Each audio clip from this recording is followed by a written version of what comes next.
On your mark, get set. Let's go. Good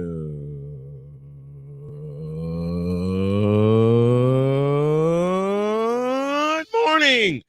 Sorry about the voice. Welcome to the Manic Monday edition of Snowman in the Morning. Glad to have y'all with us.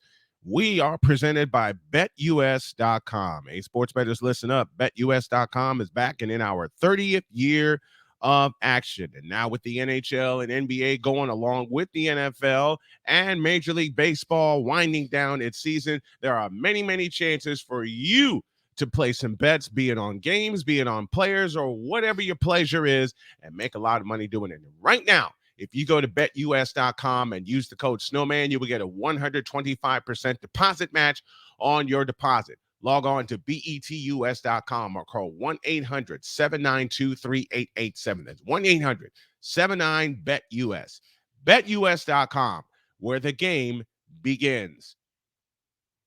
There are three inevitable things in this world: death, taxes, and the Chiefs beating the Broncos. Until yesterday, the United States had seen three different presidents in office. Songs like designers Panda, Shape of You, and Old Town Road from Lil Nas X. And all that happened while the Kansas City Chiefs were beating the hell out of the Denver Broncos every chance they got. And now that streak is over. 24-9, the Broncos upended the Kansas City Chiefs to snap their 16-game losing streak to Kansas City. The last time the Broncos beat the Chiefs was 2015. It was 31-24 in week 2. 2,965 days since that game. Patrick Mahomes battled illness and winter weather. He went 24 of 38 for 241 yards and 2 interceptions. He was sacked 3 times. The Denver defense forced 5 turnovers, tied the most giveaway by the Chiefs since 2018 when they gave up 5 against the Los Angeles Rams. And I want to say that was that incredible back and forth Monday night game, which the Rams won 54-51. Justin Simmons intercepted Mahomes on 4th and 22 with 4:45 left on the clock, putting Russell Wilson in the offense on the Kansas City 20-yard line before the Broncos turned it into a 28-yard field goal with 31 seconds left before stopping Mahomes a final time and the clock ran out. The Broncos scored 17 points off of turnovers. And good morning to you, Thomas Fitzpatrick. Thanks for stopping by and hitting the like button. Rob Carlton, good morning to you. You know, I looked at that score, 24-9. And I said, how the hell did they hold the Chiefs to 9 points? Well, just explained it. 5 turnovers tend to do that. Intercepting Patrick Mahomes twice tends to do that. And you hold one of the most powerful offenses in the NFL to 9 points. I couldn't believe it. I thought the Chiefs were going to roll into Denver and beat them for a 17th time. Well, as legendary comedian Ron White says, that's profiling. And profiling is wrong. Boy, was I wrong. Boy, was I dead wrong. Jonathan Cooper had one of the 3 fumble recoveries, said beating Kansas City was an important achievement for Simmons, the longest tenured Bronco. Cooper said, quote, I'm so happy for him to finally get over that hump and beat this team. I think it's huge for us. And it's just we're going to carry this momentum into the bye week and to when we play these Bills, talking about the Buffalo Bills. Does it seem like Denver has turned the corner? Let me change my question.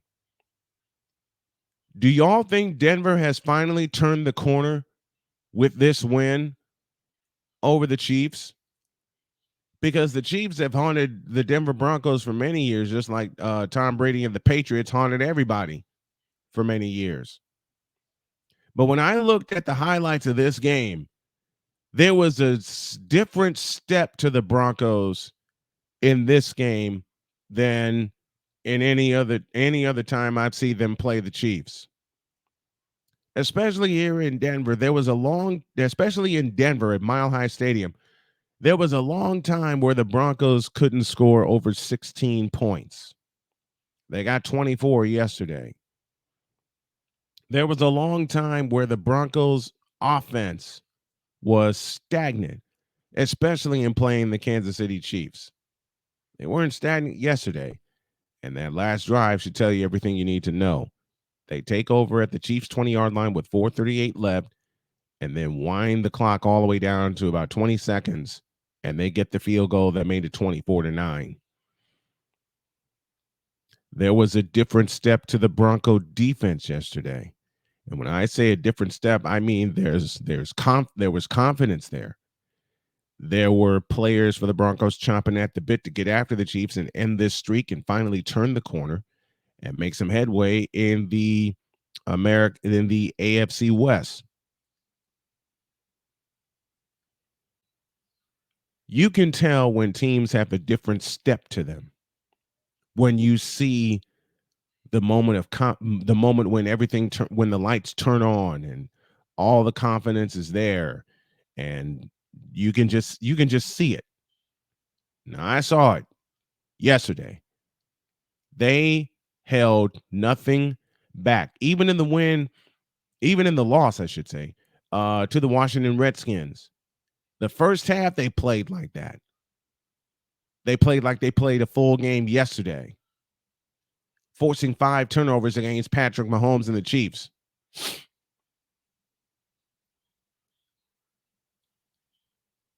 You can bottle this attitude, and as you know, they said, take it into the bye week and then come back and play the Bills.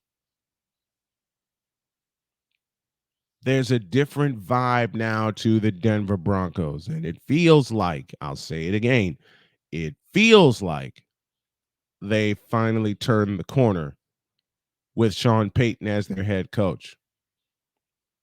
Which prompts a question that I have not only to the feedback zone, but to the audience at large. What do you think was the moment that helped the Broncos turn the corner? Was it this game here? Was it the loss to the Jets? Was it something? What did you, if anybody was paying attention, what did you see? Because I can tell you it was this. I can tell you a combination of two things. One, the stinging loss to the Jets, in which Sean Payton talked a lot of mess and then had his foot put in his mouth. And secondly, this game right here. And I'll say it again, like I said at the top, there was a certain step to the Denver Broncos yesterday. There was a certain attitude change. It's like they screamed the popular song from my teenage years from Twisted Sister, "We're not going to take it anymore." And they didn't. Instead, they took the ball away 5 times from Patrick Mahomes and the Chiefs. You can build off of a game like if you're Denver, this can go one of two ways. Number one, they can go into the bye week and rest on their laurels, and they're all professionals, so I don't expect them to, and say, okay, we finally beat the Chiefs. We had a good season. Let's go tank the rest of the season. Or the second thing you can do, or the other thing that can happen, I'm choosing all the wrong words this morning, forgive me. The other thing that can happen is you take this performance right here. You go into the bye week, you rest, but you bottle up this attitude. You bottle up this performance. And then when you come back off the bye week and you go face the Bills, you empty the bottle every time. In every game that you have left, you empty the bottle every time. And it ain't gonna be easy. It ain't gonna be easy playing the Buffalo Bills, who seem to have gotten their act together. Just like the Cincinnati Bengals yesterday, the Bills seem to have gotten their act together. It seems like they've gotten their act together. And it's a Monday night game at Rich Stadium. I know it's called Highmark Stadium, but I can't call it Highmark Stadium. It's Rich Stadium. Rich Stadium has been a house of horrors to the Denver Broncos. Let me say it again. Since 1990, Rich Stadium has been a house of horrors to the Denver Broncos. Don't matter who's up or who's down between these two teams. Now, y'all remember the AFC Championship game of 1991? No one scored in the first half. And the first score of the game was an interception by Carlton Bailey. A pick six by Carlton Bailey at that. That made it 7-0. The Bills wound up winning 10-7.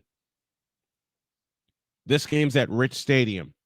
This game's going to be a whole lot of trouble for the Denver Broncos. But as I said a moment ago, you take the attitude that you had in this game when you stomped all over the Chiefs. Who's that? Hi, Binks. Come here. I got a guess. This is Binks. See how he's grown? But as I said, you take this attitude right here that you've got, that you had against the Kansas City Chiefs. Go into your bye week, you rest, you heal, you bottle this up, and you take it into Rich Stadium on November 13th. You take it into a Monday night game, and you got to come out with the same energy that you got to come out with the same energy in that game on the road that you did at home against Kansas City.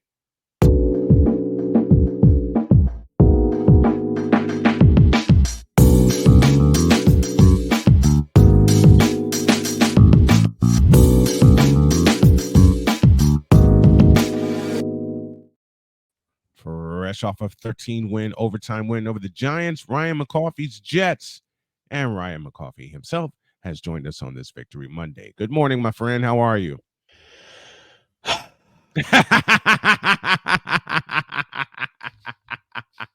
We're the luckiest GD team in the NFL. Oh, my God. Because y'all should have lost that game. Easy. They should have lost that game, but they didn't. Right. I can't explain how. I can't explain it either. I don't know why they come out so flat after their bye week. Yep. And that was my one fear I forgot to mention on 10 Good Minutes with Wise El Jefe. Shout out to Wise for being a willing participant in that experiment. And that's a great series that you have going, 10 Good Minutes. And that's that was a great episode with Wise. Thank you. Yeah, please check it out. If you I'll probably do another one this week. Maybe do a couple. We'll find. We'll see.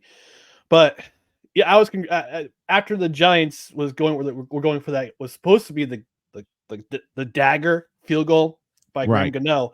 I said in the private chat, I said to Wise, I'm like, congratulations, man. Good for your Giants. You came out and you put a whipping on us. Mm-hmm.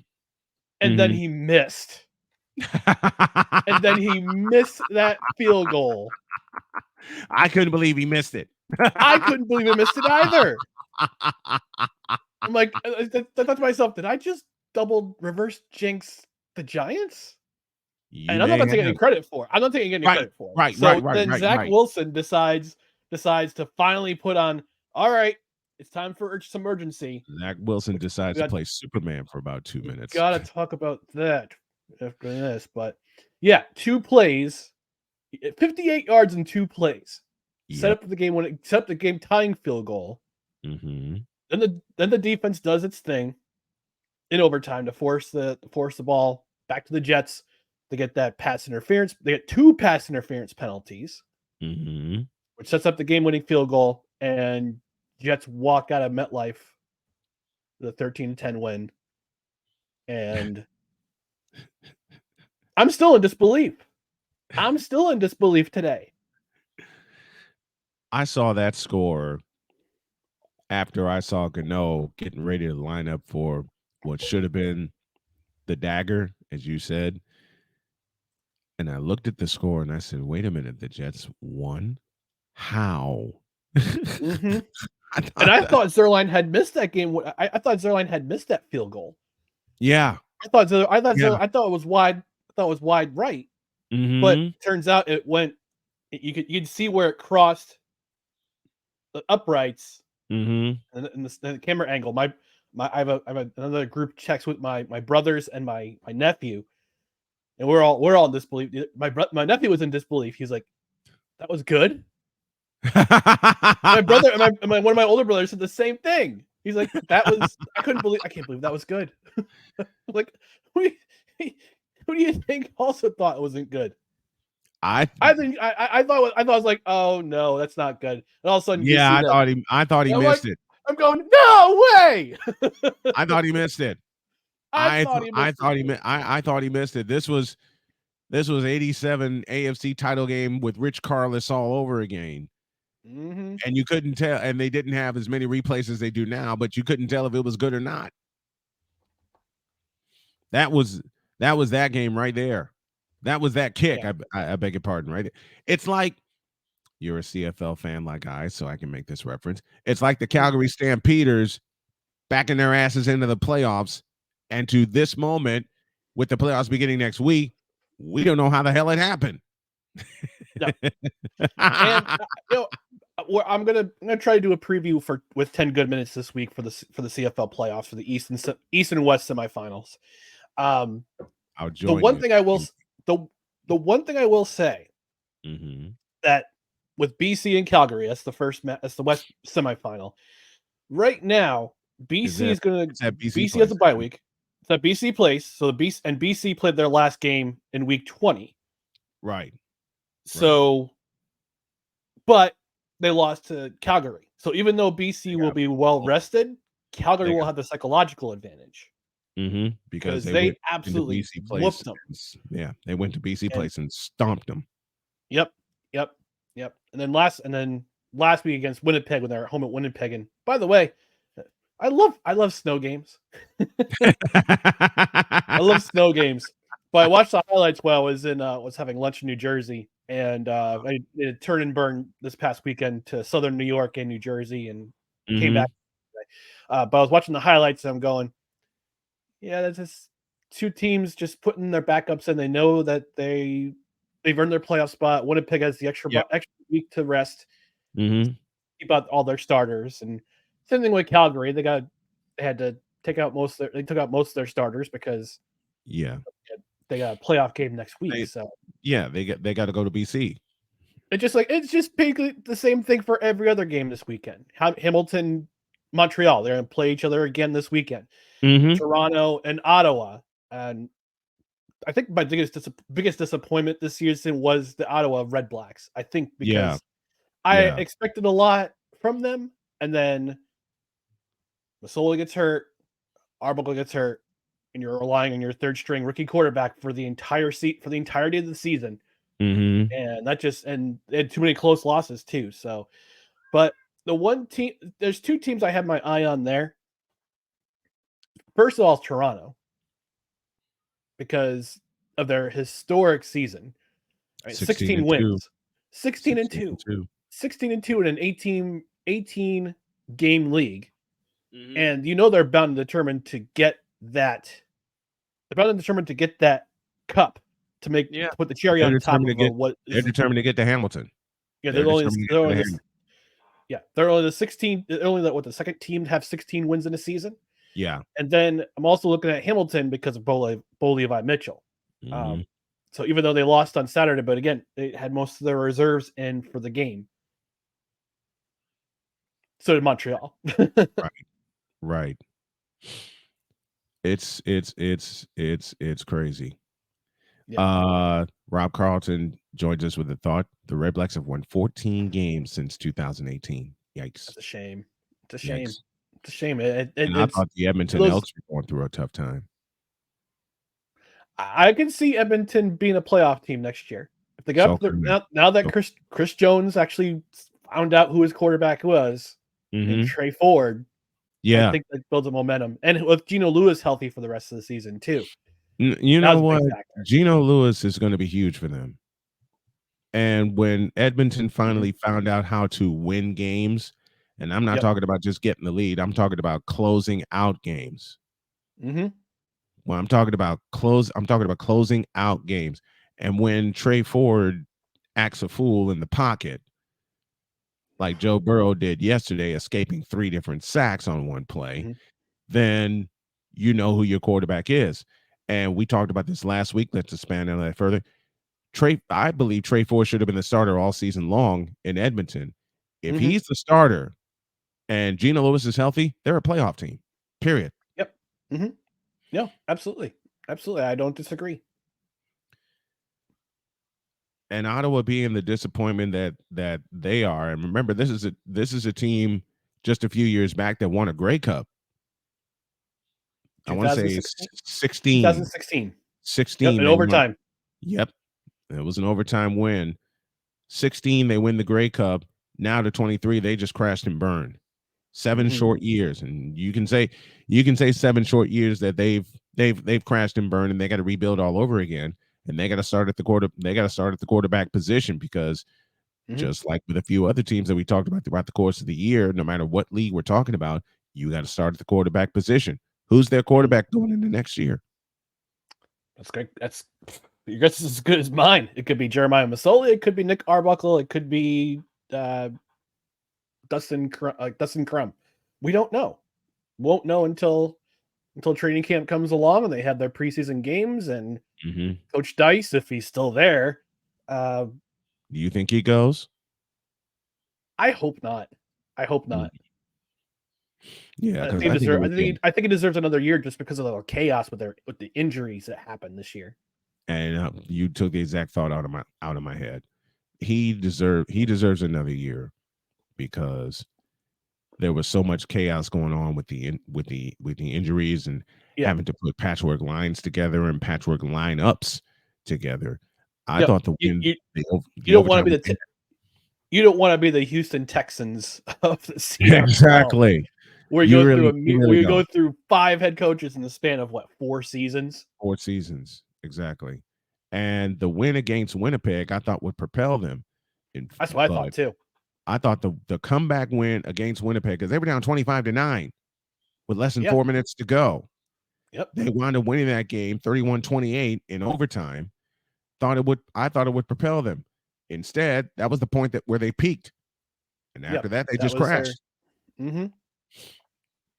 Yeah. And I believe they also had a lot of close losses too, unless they played Toronto. A lot of close. Look, anybody that played Toronto this year, it wasn't close, except for the 2 times they lost. And one of them was in Calgary, 20-7. Yeah, and I remember, if I remember correctly, Chad Kelly exited that game early with an ankle injury. Yeah, he did. That was the game where he left early. But now, and he didn't play in Winnipeg. No, it was Dukes who played in Winnipeg, and he still did. And they still made it look easy. Yeah, and they still made it look easy.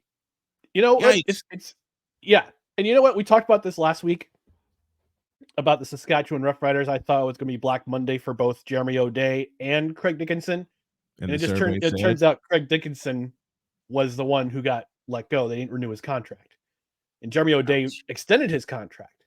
So I'm going to put this question to you, Snowman. Yes, sir. Who do you see as the next coach of the Saskatchewan Roughriders? That's a damn good question. And I counter with this one. Who wants that job? Especially given the chaos of the last 2 seasons. 3 seasons, as a matter of fact. Who actually who would want to take that chance? I got 3 names. I got 3 names. I can rattle off to you. I wouldn't say necessarily they want to be the head coach, but I can rattle off 3 names they have in mind. Go for it. All right. So listening, I gotta give a shout to Rod Peterson, give him his flowers for this. Because he's the one who reported it, who's been getting reports. He relayed it on his program last week. Henry Burris, who's currently the tight ends coach in Los Angeles. I think that would be their top choice. Yeah, and he's been in the NFL's coaching diversity program for I think the last 2 or 3 seasons, I believe, because he was in Chicago. I believe he was in Chicago. Then he moved on to, I can't remember which team he moved on to. But now he's with Los Angeles with the Chargers. Right. So that's one candidate. Second candidate would be Winnipeg offensive coordinator Buck Pierce. I don't know if he'll leave. I doubt he'll leave. I mean, I don't know. LaPolice left, and we saw what happened to him in Ottawa. What happened to him in Ottawa? It's too good of a gig in Winnipeg right now. Too much. It's like It's true. that would be like the Eric Bieniemy situation. Yeah, That would he's just be a coach. He's just a coach. He's a coach in waiting. He's the associate head coach. Mhm. So that would be Eric Bieniemy all over again. Yeah. So if O'Shea decides to leave or retire, then they probably bring up Buck Pierce to head the sideline. My third candidate, Scott Flory, head coach of the University of Saskatchewan. He's a former CFLer. I believe he was with both Montreal teams when they won the Grey Cup in 2009 and 2010. And he's been coach of that program for the last, I think, 4 seasons. I don't know how it is in the CFL if they like to bring in U Sports head coaches. I know it kind of worked in Montreal when they brought in Danny Machocha to be their coach GM for a bit, and then he's now the GM. He was with the University of Montreal, but he was also head coach of the Edmonton Eskimos from 2005, and they won a Grey Cup with him. So, I don't know how often they bring up U Sports or college football head coaches in Canada to be part of a CFL team as a head coach, but I wonder if Scott Flory will be the first to make that step forward. Well, my thought is Henry Burris is so very familiar with the CFL. He's a champion. He's won Grey Cups, and he would know how to revive that team, put it together, and get the right pieces in place. Especially now with him learning from coaches in the NFL, even though he's in a totally different capacity. I would think Henry Burris would be the logical choice. I have to think so too, but it'll depend on how much he wants it. Because I don't know how much they make. I don't know how much assistant coaches make in the NFL. Right. But you got to imagine it's a pretty nice chunk of change. Plus he's been an analyst on TSN, and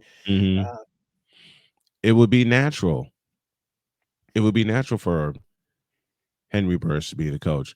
Not only do I prompt your question of does he want it? My question is, does he need it? Does he need that stress of trying to basically rebuild in Saskatchewan? I don't necessarily think there's one or two areas that the Rough Riders need. They need help on O-line. Yes. Their O-line was atrocious this year, and they were part of the. I'm not putting pointing the blame at them, but there was a reason why Trevor Harris was out for the rest of the year.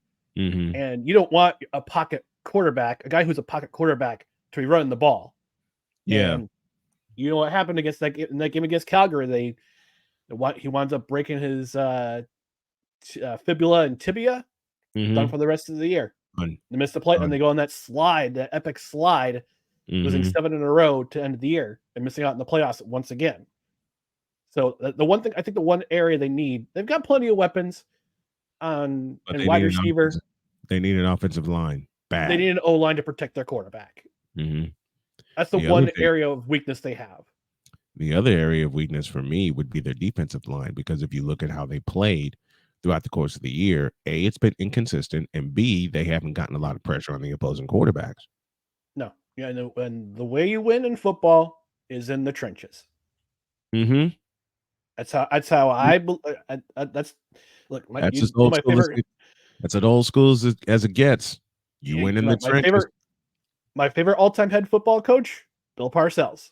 Bill Parcells. What did he do? What did he always do when he went somewhere? He built from the lines out. Lines out. From the lines out. And speaking of lines, Jets got to do something about that O-line, because that O-line's a sieve. That O-line, I hate saying it. That O-line is a sieve. It is. No, it absolutely is. And two more linemen went down yesterday. Karma McGovern was seen in a walking boot, and there's no depth. This is what you had feared. This is what you had feared at the top of the season, even after the signing of Aaron Rodgers. Yeah, you can have the best quarterback in the world. If you don't have a line to protect him, you're going to have a problem. And what's happened? Rodgers is gone for the year. Zach Wilson's taken another beating, even though they won yesterday. Rodgers might be coming back, but I don't know what kind of magical healing powers he has, swimming with dolphins or being in a hyperbaric chamber. I don't know what he's doing, but he's on the field yesterday. He's tossing passes. He's bouncing around on his foot like nothing happened to him. So now, I will say this: would that game have been a lot different if Aaron Rodgers was quarterback? Yes, I think it would be. I think it would. I think it would have been. I think it would be. It still would have been a defensive battle, but I think the Jets would have put up more points. At least 20. At least 20. Because they left a whole bunch of points. They left a whole bunch of points on the table yesterday. Oh, they did. They didn't reach. Either team could have walked out of there with a blowout victory. Either team. Yeah, if they had capable offenses. Mm-hmm. And that. Got me up.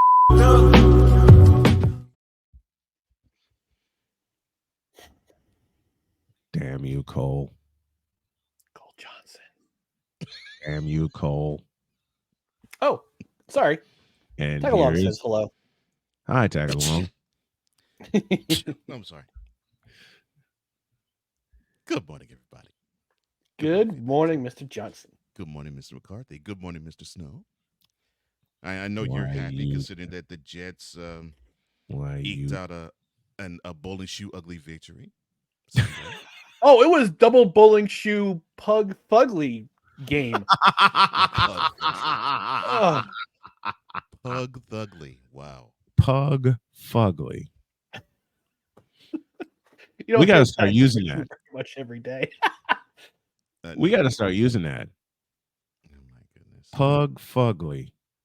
Double bowling shoe pug Double bowling fugly. shoe pug fugly. And anybody who has anybody who's gone bowling know how ugly those shoes are. It was ugly.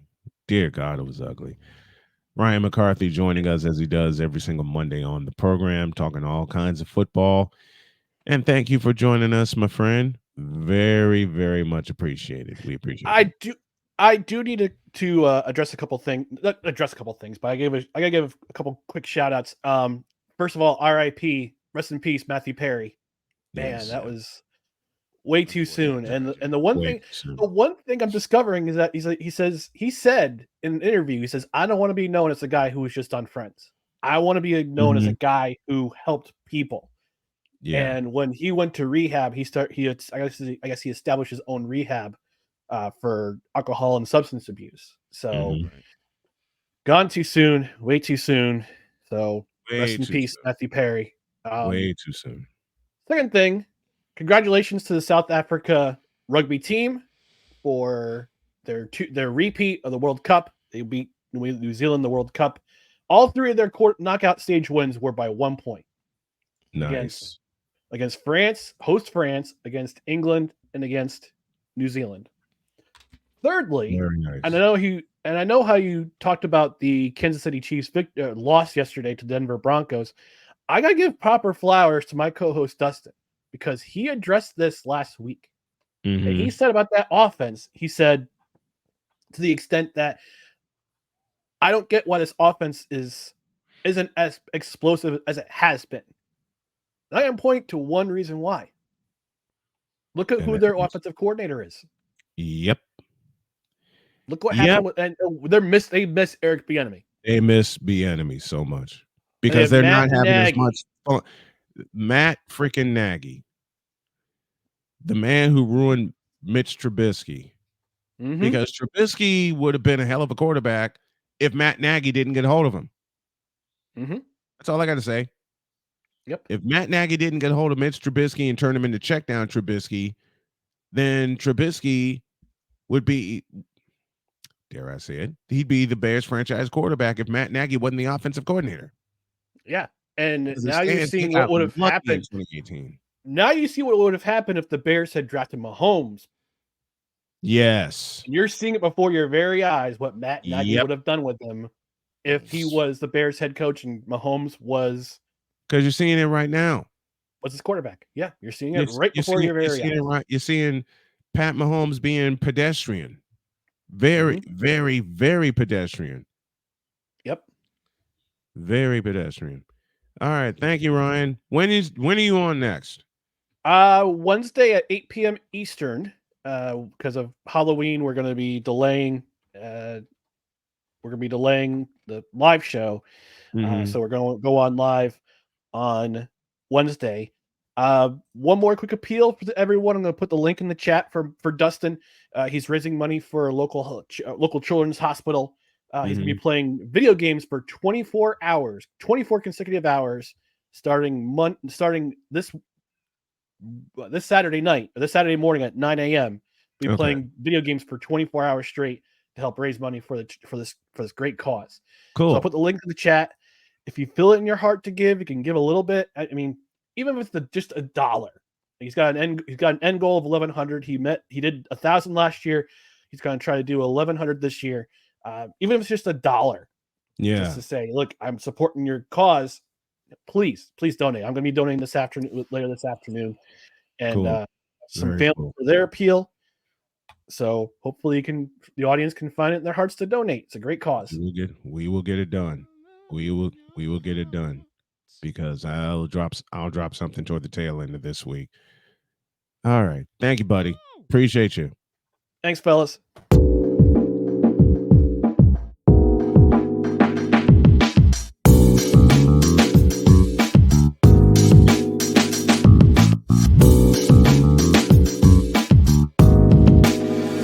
Team effort, because there's one I'm going to do as well.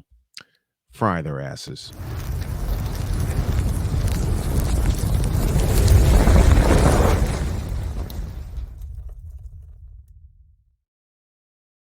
Cool.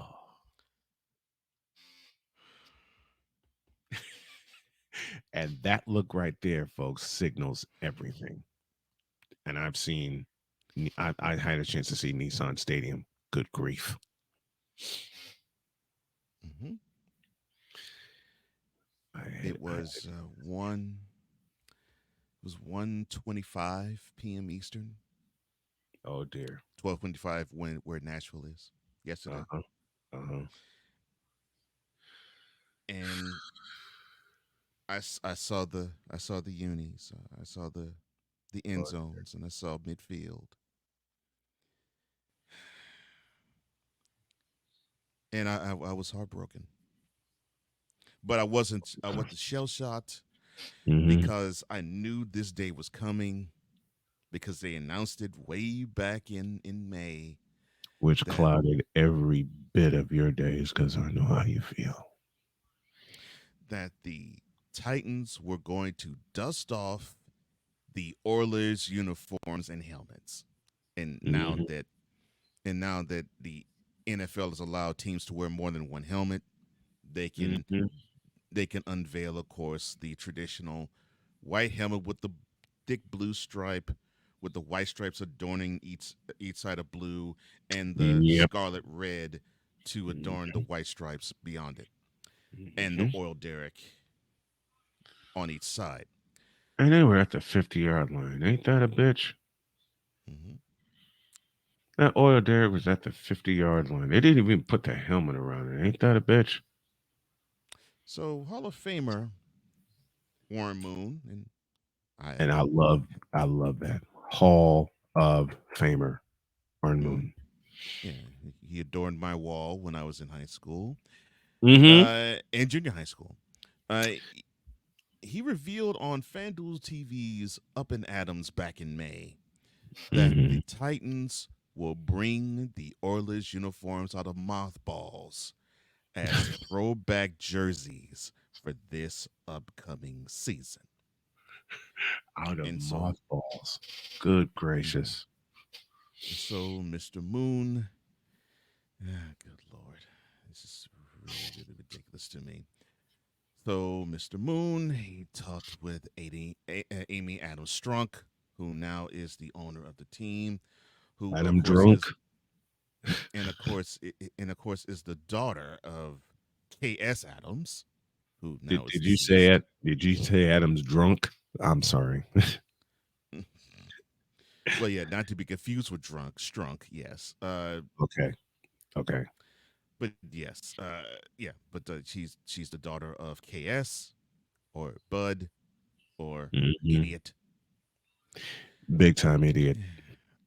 And gosh, I Go ahead. I'm just getting more and more ill by the second.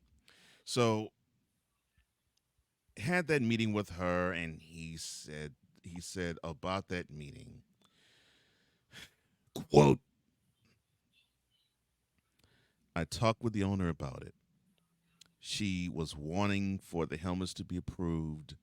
Now that you can wear the helmet, we're wearing the whole uniform this year, and it could be against the Houston Texans. Close quote. Now, cut to last week. I think it was Hmm. Tuesday. And so Hmm. you all know that I do a show with our brother, my collective brother Drew Willingham, called Yes. Total Football Talk. Yep. And I basically have to comb through all 32 teams when I do it. Hmm. And so I get to the Falcons Titans game, and I see as advertisement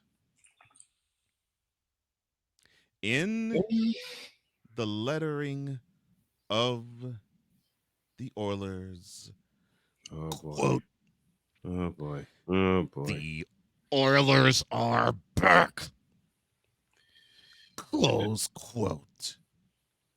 Here comes the Hulk. The Oilers are back. The Oilers are gone. I'll do it for you.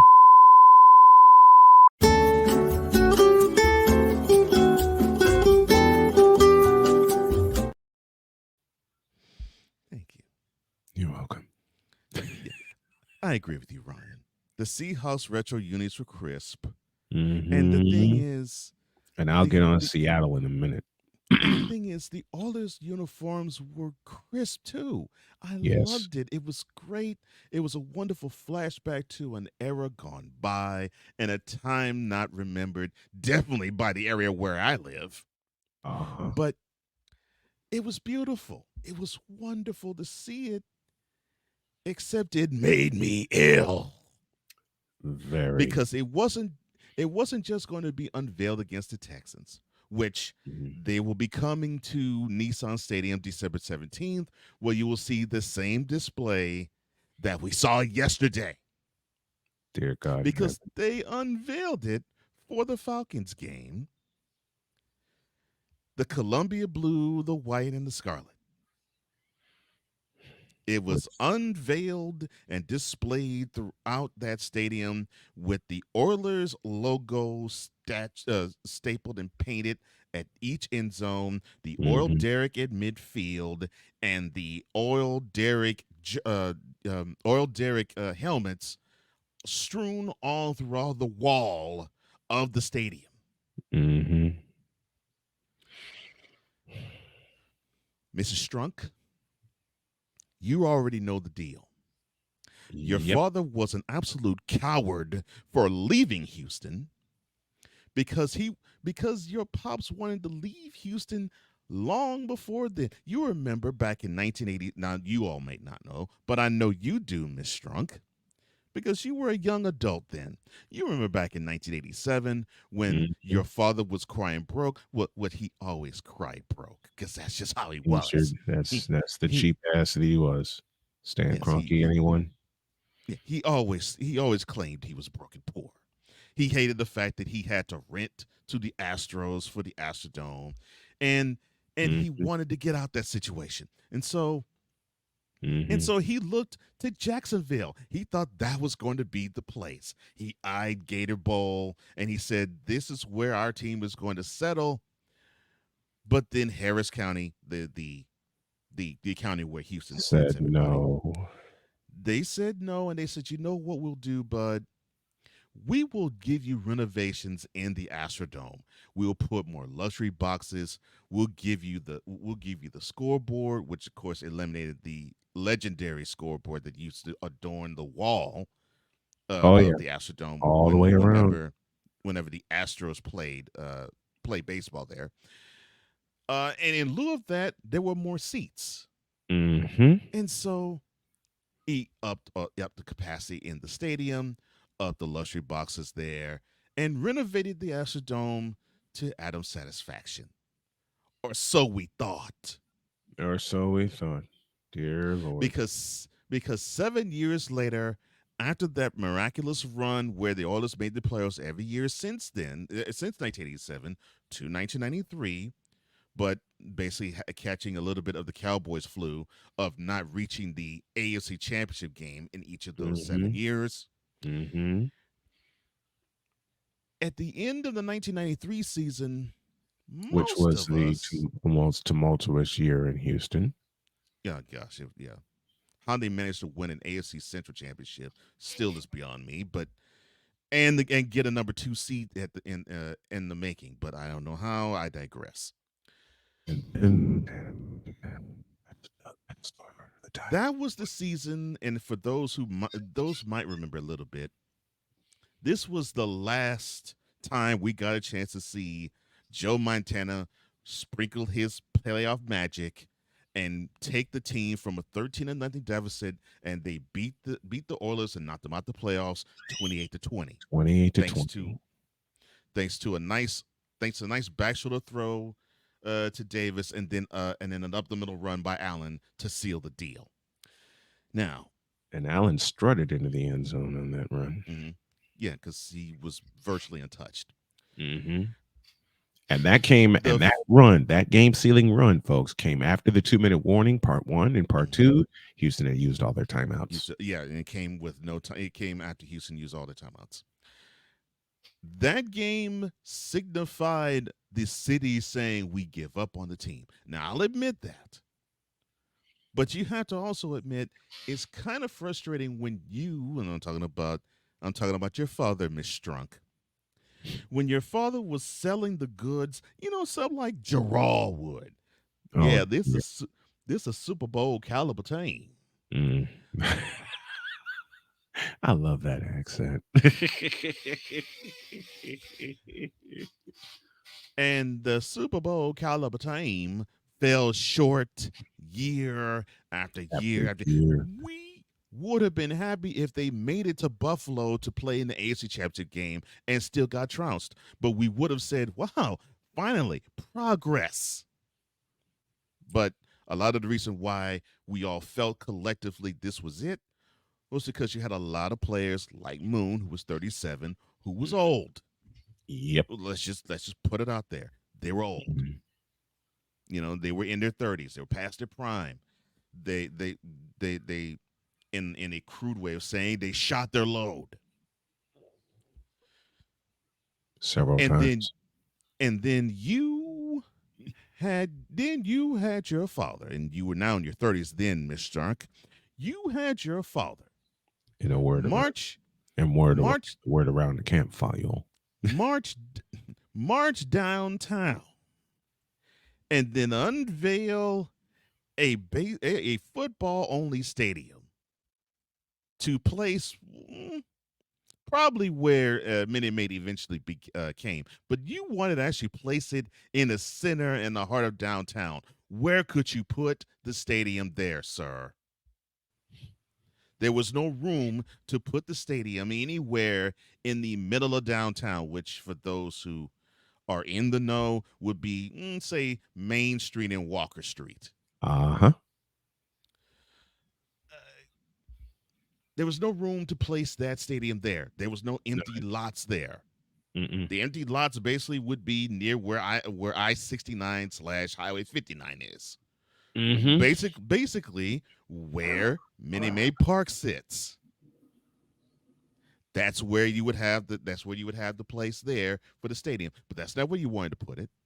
You didn't want to put it there. You didn't want to Nope. put it where Toyota Center sits. Mm-mm. No, you wanted it at the heart of downtown. And then when you didn't get the funding and you didn't get the backing of the city, you saw your father take his ball act And like leave. a petulant child, and went to shake the hand of the mayor of Nashville in October 1995. Yep. Game over. And so then the next year happens. After that, everything of the Oilers went. Everything the Oilers left. Everything of the Houston Oilers left with you all. Everything. And it was frustrating. It was frustrating to watch. It was frustrating to see. It was ridiculous to understand that you all would keep the Oilers name and then actually you would be called the Tennessee Oilers for 2 years after that. Mm-hmm. Uh-huh. Dear Lord. And so all of the beauty of what the Oilers were Mm-hmm. was tainted. And now forever tainted because we were seeing that wonderful white helmet with the Columbia blue oil derrick and the Columbia blue stripe with the Mm-hmm. white stripes and the scarlet stripes outside of it.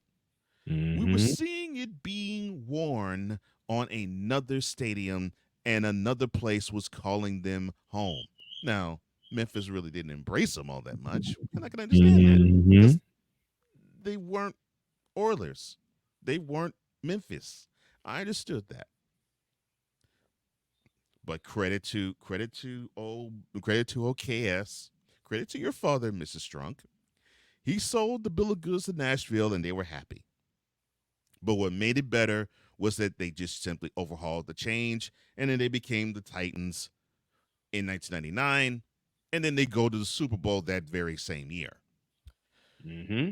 So that basically made Nashville fall all in love with this new, brand spanking new team that was really ours for 40 years.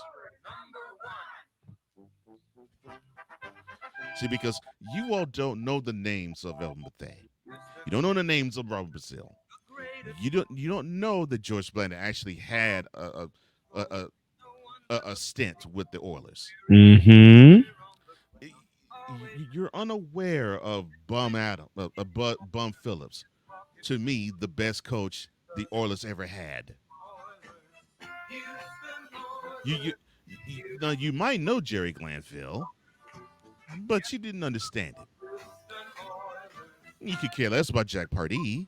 You obviously Mm-hmm. Jack who. And then there's other wonderful players. Now you knew Mike Munchak because he became a coach with the Titans. Uh, you knew of Bruce Matthews because he played for the Titans too. Yep. But then there's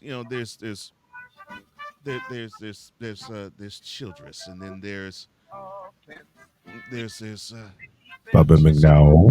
there's Bub McDowell, there's Chris Dishman, And Ernest Givens. Anyone? Haywood yeah, Jeffries. Alan Pinkett. and there's Curtis Duncan, and then there was Drew Hill, who was a member of the Mm-hmm. Rams, who also became the favorite target of Warren Moon before he retired. And when he left, Webster Slaughter, who was the bane of the Oilers' successes, became the best pass receiver Receiver. for the Mm-hmm. Oilers. And of course, the running backs from Highsmith to Brown to White to Pinkett. You weren't aware of those. Mm-hmm. You weren't aware of them. You weren't aware of Mike Rozier being on the team. Mike Rozier out of Nebraska. And I dare say that you have no clue about the era in which this song debuted. And yes, I know part of it is the Miami Dolphins song that the team co-opted. I'll admit that. Mm-hmm. But you had wonderful stalwart players like Bingham and Brazil but they, as I mentioned earlier, and Mm-hmm.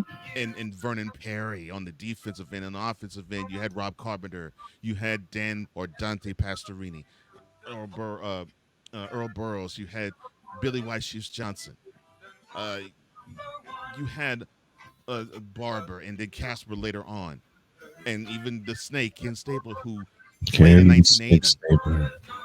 You weren't aware of them, and then there is the running back that to me was the prototype of all running backs in Earl Campbell. Number 34. that history does not belong in Nashville. Yet it's adorned on all of the Nissan Stadium wall, along with Whitecheck and George and McNair. All over the world. And Air McNair started in Houston, folks. Don't get it Mm-hmm. twisted. And so Air did George. McNair before they moved, they had Air McNair and Eddie George. They were the Houston Oilers first. Yeah. So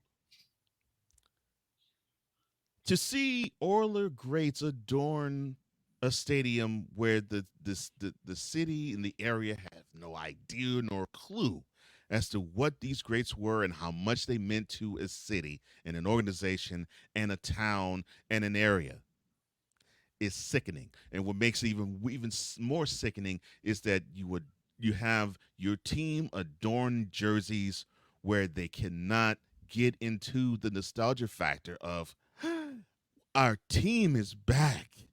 I remember those wonderful days. You know, like how the Seahawks could do it yesterday. You know, they went with the blue jerseys with the silver pants and the silver helmet, where Seattle faithful could say, "Man, I remember those days. Man, I remember when Largent and Zorn wore those uniforms. Oh, I remember when Cortez Kennedy Noise at was just. Well, the I remember when noise at Cortez. the Kingdom, I Kenny remember Easley, yeah, I remember Kenny Easley and Cortez Kennedy was just wreaking havoc on Cortez Kennedy. offenses. You see what I mean? Seattle could actually do that. Mm-hmm. Nashville cannot. Nope. Why? Because Houstonians had to see the pain worn in the Columbia Blue in an area, in a place, and an organization that Mm-hmm. simply has no clue. Now, I'm not saying that Nashvillians are bad. No, they just Yeah. simply are going with what they know. They're going with what they're being fed, and to them, it's like, oh, there's cute jerseys. Oh, I love the fact that Columbia Blue. That's nice. That's wonderful. Mm-hmm. It's a jersey to Nashvillians. It's memories and nostalgia for a Houston Oilers fan like me. And so, Shield, you're not getting away with this. When you had that slick back pig walk out of Houston with those uniforms, and you didn't allow the deal to be cut with Houston like you did with Cleveland when Art Modell moved them to Baltimore, and you said, "Oh no, you're not moving the Browns. You have to come up with another team of your own." Well, you allowed them to bring all of that there, and they changed their name, Mm-hmm. and they changed their nickname, and we were left holding the bag. And now we are going to be embarrassed looking at this team that has no clue, no history, no tie. And then when we see them the next time, when you see those uniforms, it will Mm-hmm. be against the Houston Texans on December 17th. Oh boy.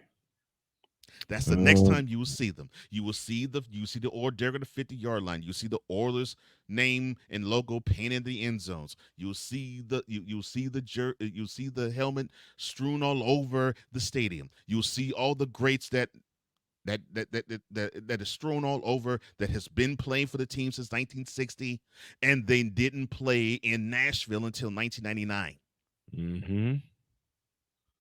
All of that is what you will see again come December 17th when you see the team in battle red and white and Liberty white and steel blue walk up into Nissan Stadium, and they will look at their own team, they'll look at their own city's history staring at them in the face Mm-hmm. with people who could not appreciate them watching. Nashvillians can appreciate that. Not No. because they don't have appreciation, it's because they don't have a tie to them. Not like us, not like Houstonians. They didn't go through the Love You Blue era. They didn't go through when the Steel Curtain was the only team that was better than they were. When Two their times. best when they were the second best team in the NFL, but the best team just so happened to play in their own division. They When they won't were laying remember. waste to every other team but them. They won't They didn't remember a Christmas Day defensive slobber knocker at Candlestick Park. between two eventual division champions. They won't remember Vin Scully and his mouth dropping through the floor in the Astrodome when Earl Campbell literally tore away from his tackler and they had to find another uniform for him. They won't remember Alan Pinkett's debut in the Astrodome. They won't remember how many times Houston had to go through Cleveland to clinch a division title only to see them 1 week later. Continue, sir. Well, actually, I'll get to that season in a second. You see, you didn't have 1978 where you saw this guy who debuted with legs as thick as beer barrels, but could move like an Olympic sprinter, gain 199 yards and have 4 touchdowns, and actually have a smart aleck like Howard Cosell not say anything but look at that football player. You see, Nashvilleians can't share in that history. Houstonians can. Nashvilleians can't share in the battle that was the AFC Central, where it seemed as if you did not know who of the 4 teams was going to win that division. Of course, the Oilers didn't win it until 1991, but they couldn't. But you didn't know who. Every team had a shot. And the 1988 season, actually, the Bengals won the division, and they were chasing the Bengals, and the Oilers could have eliminated the Browns by beating them in that dump called Cleveland Stadium. They didn't, and the Oilers had to return back there to play them in the wild card round, where they did beat them, only to sort of waste away in Buffalo the next week. But you could have seen those jerseys. I mean, it was beautiful, even as a 15-year-old then, to watch them when Cleveland used to wear the white jerseys at home. And you got a chance to see that Columbia blue just shine even in a dump like Cleveland Stadium, Where half that the turf was missing. where half the turf was painted green Yeah, half the because turf. it was dirt. It Uh, was dirt and it was sand. it was beautiful actually to see that Columbia blue shine in a dump like Cleveland Stadium. And I'm not insulting Cleveland. They will tell you that stadium was a dump too. I know because I know a couple of guys who live in Cleveland, and they will tell you Same. it was a dump, and they'll tell you how much it was a dump more than we would. But Mm-hmm. it was beautiful to see those jerseys in that winter day just shine, and it was great to see that team fight hard every single time. And Nashvilleians will understand that they forged that identity when Glanville came, called the House of Pain. You Mm-hmm. don't remember those things because that didn't happen for you. It happened with us. The ridiculous season that was 1993, where you Oh, had jeez. Babygate, you had you had Mm-hmm. Babygate, you had offense and defense coordinators having fights on the sideline. Yes, Buddy Wright and Kevin Gilbride, uh, God. and you had a guy who committed suicide in Houston and was well. This is a family show. All of that happened in a season where they won 11 games in a row, went through all the competition, got the number 2 seed, and got the chance to play at home for the first time in the divisional round against a Joe Montana led Chiefs squad. That was the first ever home game that the Oilers had in a divisional round. And then the organization was only 33 years in existence. Now they've hosted wild card games, but never a divisional round game. And unfortunately, they fell short. And Montana, well, being the smart guy that he was, poked holes all throughout the 46 defense and made them look silly. But those are memories that didn't happen in Nashville. That didn't happen in Nashville. That happened in Houston. And so, why are we subjected to having Houston memories or Dornan uniforms in a city that does not understand them, that does not have a tie to them, that does not have a connection with them. It's not like Ryman. It's not like the Grand Ole Opry. It's not like the things that Nashvilleians can hold on to and say, yes, that is ours. Those uniforms are not theirs. Those uniforms are Houstonians. And the NFL, you did a poor job in protecting that. How dare you allow a greedy punk like K.S. Adams walk out of the city with our identity attached to it? Oh, I understand why. It's all about money, right? And you figured that when Houston actually became a franchise again, and they were rechristened the Texans, that you would stick it to Bud and say, well, hey, you were playing the same division as the Texans. Cold comfort. Cold comfort. Made even colder by the fact that you have the team that left us high and dry without an NFL franchise for 3 years. Well, more than that. Well, 3 years before and then 3 years after they announced there was going to be a team that was going to be in Houston. You thought that this would be something that would be comfort for us. No, not really. And yes, there isn't a team I dislike more than the Titans. You can give me 49ers, you can give me Cowboys, you can give me any other team. I won't hate any of them. Not even close to as much as I do the Titans. Not even the Jaguars and the Colts do I have disdain as much for them as I do for the Titans. You know why? Because when I see those uniforms on a team that doesn't belong, and a team that doesn't respect it, and a team that doesn't deserve it, that is why I realize the team that I rooted for the most, the team that I loved the most, the team that I had adorned on my wall as a child and as a young adult, now is the team that I want to be crushed, buried, and disheveled in my adulthood. The Tennessee Titans should not exist at all. Preach. Because the punk of an owner, not the current one, she's just a puppet, but her father I'm your puppet. Sorry.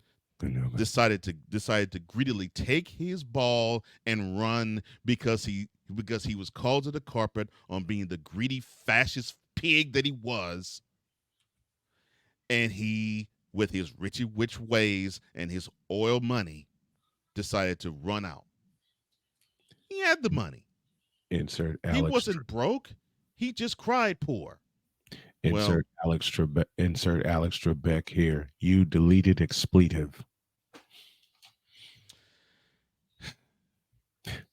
And to put the cherry on top of this crap Sunday.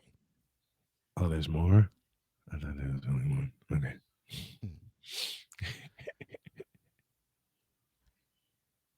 NFL, I got to thank you. I do have to thank you. Because now you give me the reason to root for a team to go 0-17 every single season. Amen. Thank you for that.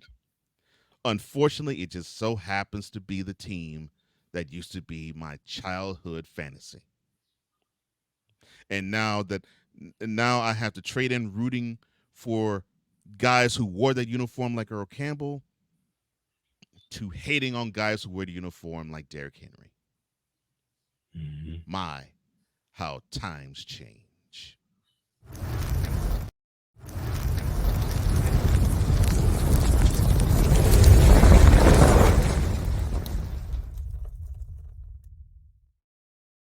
Speaking of time,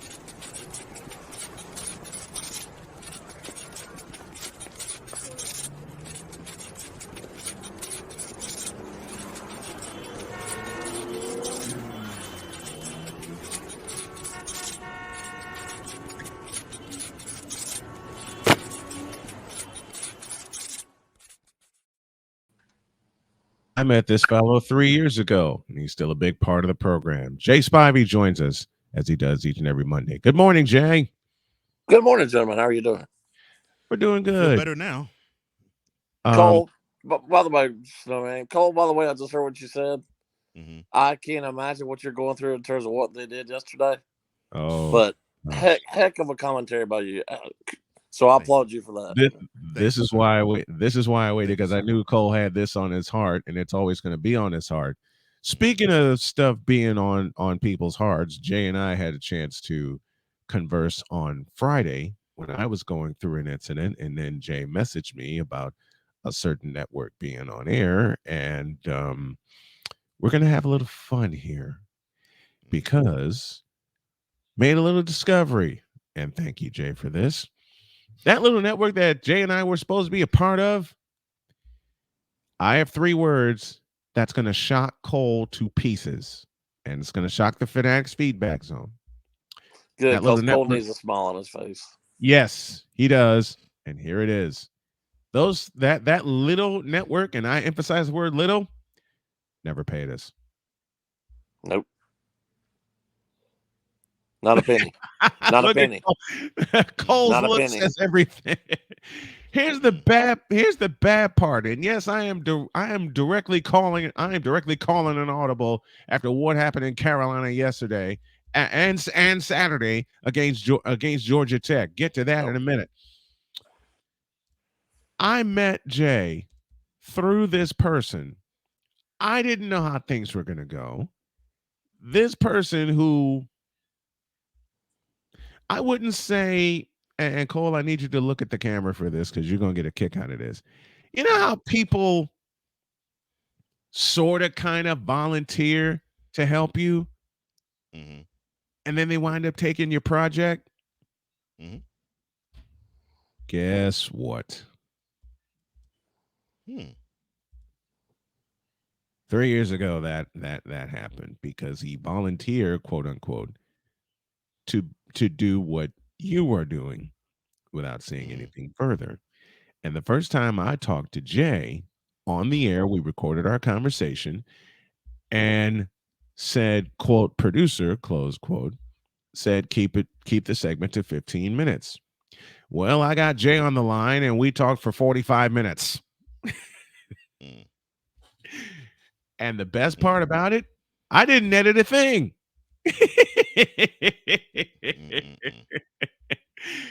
And Jay asked me, do you think he'll get mad at you? And my response to Jay was simple. Do I care? Oh my goodness. And the one subject that I was told, here, let me get the button ready because I think y'all know where I'm going. The one subject that I was told to not, actually two, there were 2 sports I was told never to talk about on the program. One of them was hockey, and the other one, as y'all know, is my childhood sport, baseball. But why couldn't you talk about them, Superman? He said his listeners didn't care about baseball. I want to know how you know that. I Oh, hold on. Got me up.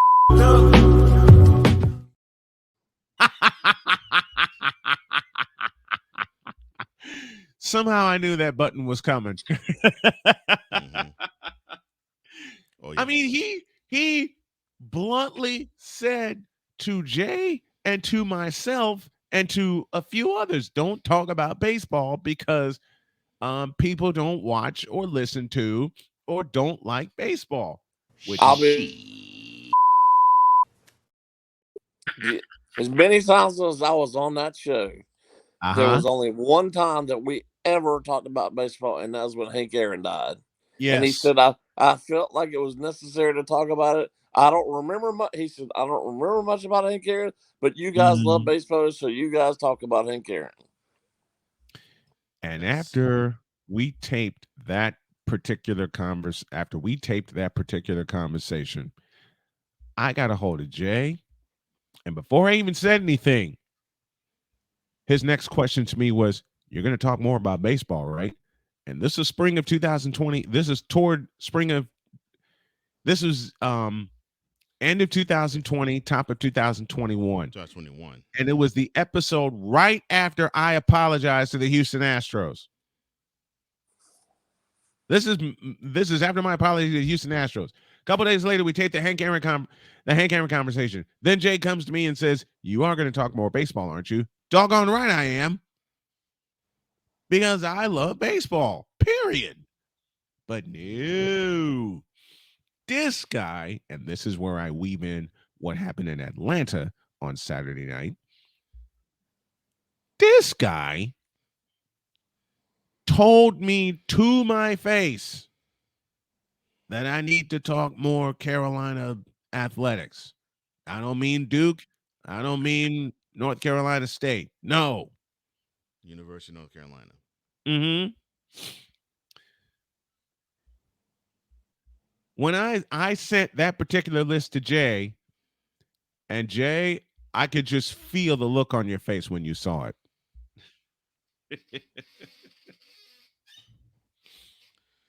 Oh my! I mean, it's a straight up case of I wonder. what I know, and I wonder if said person's even mentioned the fact that his team has lost 2 in a row to teams they had no business losing to. Especially Georgia Tech when they led by They 10 shouldn't have lost at home to Virginia. Exactly. They lost by 4 at home to Virginia, and they lost by 4 on the road at Georgia Tech.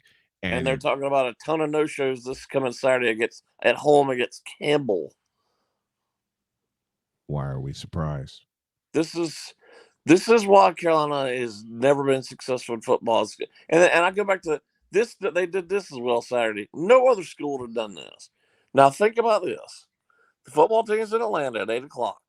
Mm-hmm. At the very same time, they played an exhibition men's basketball game in Chapel Hill very same time. Mm-hmm. Why would you do that? What other school is going to play a basketball game head-to-head when your team is 300 miles away on national TV? I have no idea. I'm glad I'm not in charge of that kind of scheduling. I just don't. It's the arrogance that they only think about one sport in that school. It's just mind-boggling to me. And it's basketball. It's always been basketball. It's always been about basketball there. Well, they wonder why they're going to get left in the shuffle here unless the Big Ten or SEC grabs them here. That's why. Well, they're going to get lost in the dust. And the only reason anybody won them is because they have a brand name. That's it. Because they don't. And because both the Big Ten and the SEC wants the state of North Carolina market because they don't have that market yet. No, they don't. Unfortunately, though, I mean, North Carolina just as a. And I've seen. Go ahead. As an athletic body, North Carolina seems to not fully grasp how important football is. Well, their fans don't. No, their fans don't care. I have never, in the 2 years I lived, in the 2 years Jody and I lived in North Carolina, and she used to ask me this a lot. Is it when they played at home at Kenan Stadium, is it a sellout? And I tell her no. Nope. I mean, and that was the case when I lived there for a couple of years. I mean, they haven't had. You know how bad it was. NC State had a bigger presence in football when I was living there. Oh, it's way bigger. Way bigger. Yes. Now they play in an almost 60,000 seat stadium, which to me, amazingly, as big as that school is, and they never fill it up hardly ever. No, and they're talking about 20,000 this weekend against Campbell. That's embarrassing. Not even the student section. Not even the student section at Kenan Stadium gets full every home game. Not even that. Wow. And I'll listen. I wasn't Mac Brown's biggest fan, especially when he was at Texas. I certainly wasn't. Listen, he's done a heck of a job recruiting. Mhm. Now, these last 2 games notwithstanding, he's done a pretty good job coaching. Yeah. But nobody down there respects football. Nope. Nope. I saw it live, and I know you I did have too. I have a really Mhm. good friend who's much older than I am, but he and I are good friends, and he's a Carolina grad. And all he ever talks about is basketball. He never talks about football. And that is Mhm. Well, Jay, I mean, you live in the States, so this is what I'm about to say is fact. Yeah. It could be baseball season. I mean, the spring. I mean, after the Final Four stuff. Yep. It could be then. It could be April, May, June, and they're Mhm. still talking about basketball season. And I Yeah. was so shocked when I saw in the fall. And I think Carolina had a decent season when I was there the Mhm. first year. Mhm. And I'm like, wow. All right, so they should be talking big about, Carolina football. No. They were No. talking about can they win the national championship in the spring. I'm like, it's October. You're playing an arch rival. Because I think Mhm. they're playing Duke that They were day. playing Duke. They were playing. And Yeah. I'm thinking to myself, wait a minute. You're playing an arch rival. I figured that, and your team's doing well. I figured you'd be focused on that. No, you're No. focused on when you actually see them in basketball. I'm like, At wow. least, well, we consider Kansas and Kentucky basketball schools, but at Mhm. least they're trying to win. Look, Kansas. Speaking of Kansas pulled off a huge win against The Oklahoma. enormous win over And the, Oklahoma. and the Yes. students embraced that Memorial Stadium in Lawrence, Kansas. All right. This Thank you, is how Kansas. entitled Tar Heel fans are. Let the Tar Heels pull off a big victory. Do you think they'll storm the field? Thank you, No. Kansas. No. Kansas pulled off a big win against Oklahoma. And as soon as the final horn sounded and the final pass was incomplete, everybody came on the field. 60,000 plus stormed the field at Memorial Stadium in Lawrence, Kansas. Well, let's think about this. If we go to a different conference, let's go Alabama or Georgia. Mhm. Let's say if they had lost to Vanderbilt and Kentucky in back-to-back weeks. Yeah. What do you think Mhm. those people would be saying right now? They would be after Saban as Yeah, successful he needs to as go. Saban's Mhm. been. They had been all over him, or Easy. They, Easy. they were getting ready to be all over him after they lost to Texas. So After the yeah. yep. After but that loss to Texas I've in heard Alabama. almost nothing the last 2 weekends about Carolina when they shouldn't have lost to either one of those teams. No. They had no business in Virginia. I was shocked And when that I was saw it. one I'm of the like, games, wow. and that was one of the games I was looking at, but got Mhm. talked out of got talked out of covering it because I think it was Playmaker. Playmaker looked at the spread and said, "Don't do that game," and that wound up being the best game. They should have blown Virginia out. They should have blown Virginia to smithereens, and they didn't. They should have blown Virginia to smithereens, and they didn't. Now this with Georgia Tech, and Georgia Tech had no business not only staying in this game, but winning the game against Drake May, who was supposed to be, and I capitalized the word supposed to be, a Heisman candidate, not with what I saw Saturday night. And folks, please forgive my voice. Had some things to take care of throughout the course of the weekend. But the rankings come out for the college football player. Tomorrow. They come out tomorrow. And I was talking with a friend of mine about this when we were looking at Georgia play Florida, talking about looking at the tail end of that. You know, the only Pac-10 team that the media is pushing, and yes, I said Pac-10. Oregon. They're pushing for Oregon, and they're pushing even further for Washington. Yeah, but say push for Washington Because they like Penix. Yep, because they love Penix. They love Penix. They love Penix. Of course, he's been playing for 20 years, but yep, he's been playing for 20 years in two different schools. just the same as they love Bo Nix. Same situation. Same Two thing, different yes. schools and he's been playing forever. Here's why. And by the way, Yes. Auburn, who's run through coaches left and right and looking for quarterbacks left and right. How's that looking? They basically just let Bo Nix leave. Because it's Auburn and they're stupid.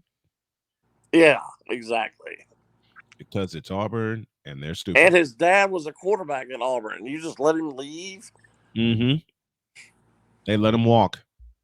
They let him walk. In fact, the 4 teams I think that they are pushing for: Georgia, Michigan, Ohio State, and whoever wins the Pac-10. Either Oregon or Washington. And after Oregon stomped Utah on Saturday, 35-6, now they got it's Washington and Oregon 1-2 playing, possibly playing for the. Well, they screwed this up. They had every chance to make this at least a 12-team tournament this year and screwed around and didn't do it. And now we got to wait another year for it. Yep, they screwed it up. It's screwed it up when they started. It's not going to hurt the season one bit to go to 12 teams. They screwed it up when they started it with only 4 teams. Yeah. Mississippi. It should be 16. It should be 16. Mm-hmm. It should be. They should do the same Division II and Division III do. 16 teams. You can figure out the logistics. You can figure out the logistics of how you can get the student athletes to most of them are, where they need to go. Well, FCS and 2 and 3 are. I think some of them are.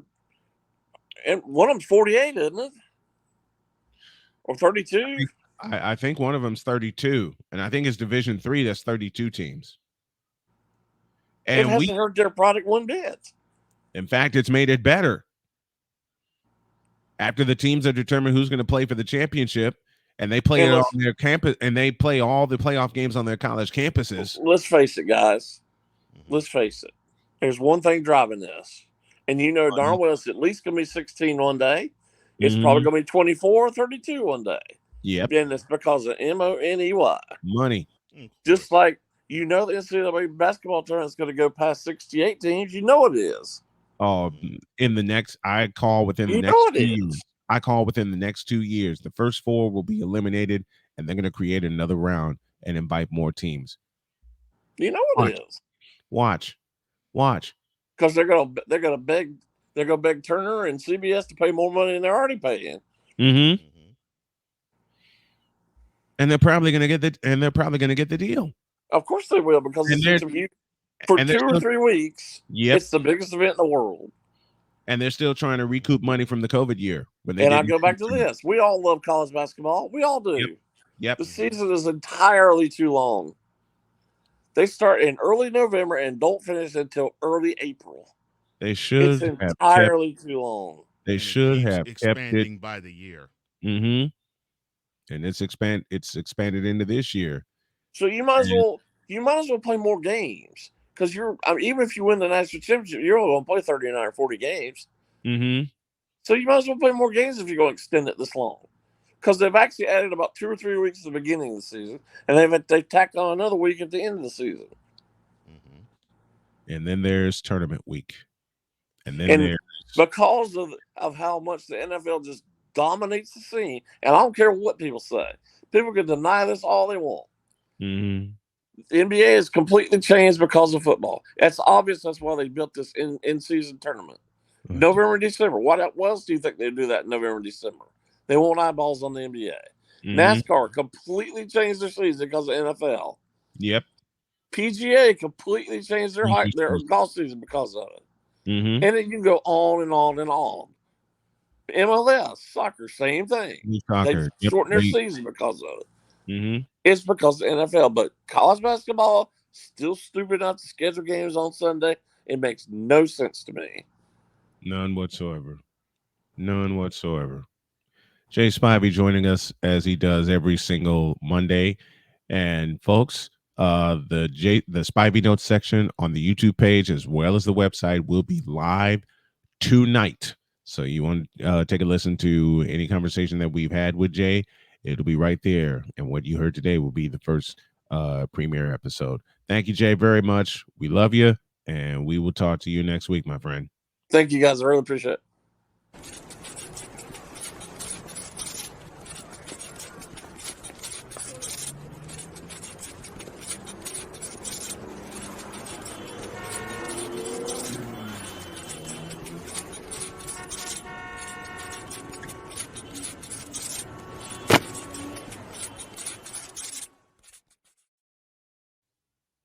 Those Houston Oilers situation.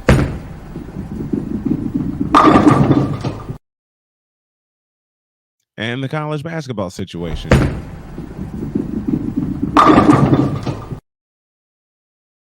That's all we got.